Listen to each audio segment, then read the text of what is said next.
चरणौ शरणं प्रपद्ये।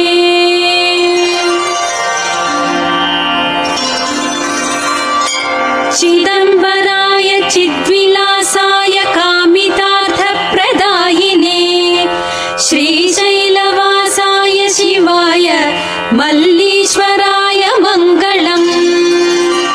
चिदम्बराय चिद्विलासाय कामितार्थप्रदायिने श्रीशैलवासाय शिवाय मल्लीश्वराय मङ्गलम्।